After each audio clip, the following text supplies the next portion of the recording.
Hi guys, আজকে চলে এসেছি নীলের উপোসের ভিডিও নিয়ে। তো প্রথমে শাড়ি পরে ঠাকুরের কাছে অঞ্জলি দিতে যাওয়ার জন্য রেডি হয়ে গেছিলাম। গিয়ে দেখি ঠাকুরমশাই পুজো দিতে বসে গেছে। তো এটা প্রত্যেকবারই আমার সঙ্গে হয়, সব পুজোতেও হয় ঠাকুরমশাই বসে যায়, সেটা সরস্বতী পুজোতেও তাই ঠাকুরমশাই বসে যায়। তো আমি সবার শেষে গিয়ে পৌঁছাই, মা বোন সবাই ছিল, বোনের মনটা যেন খারাপ। তো যাই হোক, ওকে দেখি, তারপরে দেখিয়ে দিলাম আমাদের ফুলের ঝুড়ি, এটা দিয়ে ঠাকুরকে অঞ্জলি দিয়েছিলাম। তারপর আমি আর বোন একটু ফটো তুলে নিয়েছি।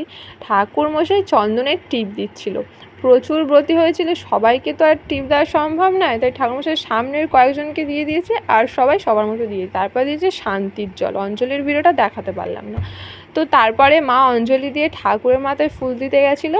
ভিডিওটার এই যে ঘরটা করেছে ঠাকুরের, সেই ঘরের সামনে থেকে দেখাতে পারলাম না, কারণ ওখানে প্রচুর ব্রতী ছিল, তাই ভিডিও করতে পারেনি। তারপরে মা ঠাকুরের মাথায় দুধ ঢালছিল, তো দুধ ঢালা হয়ে গেছিলো, আমি গিয়ে ঘরের পিছন থেকে ভিডিওটা করেছি, তার জন্য লোকে হেসেও ছিল। তারপরে ঘরটার সামনে এসে দেখি সবাই চরণামৃতের জন্য লাইন দিয়েছে। তো মা এক সাইড থেকে চরণামৃত নিয়ে আমাদেরকে সবাই দিচ্ছিল, আমাকে একটুখানি দিয়েছে, বললাম আর একটু দাও, ওটা আর একটু মানে বেশি খেতেই খুবই ভালো লাগে। তারপর ওটা খেয়ে নিলাম, তারপর বাড়ির দিকে রওনা দিয়েছি। ওটা ঠাম্মা ছিল, আমি আর বোন হাঁটতে হাঁটতে বাড়ির দিকে যাচ্ছিলাম।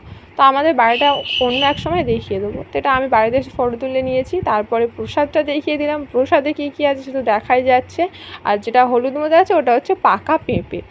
তারপরে আমাদের রাতের খাবার ছিল টমেটো, শসা, লেবু, কাঁচা লঙ্কা, আম আর ছোলা আর লবণ একসঙ্গে মাখিয়ে। রাতে সেদিনকে ভাত খাওয়া নিষিদ্ধ ছিল আমাদের।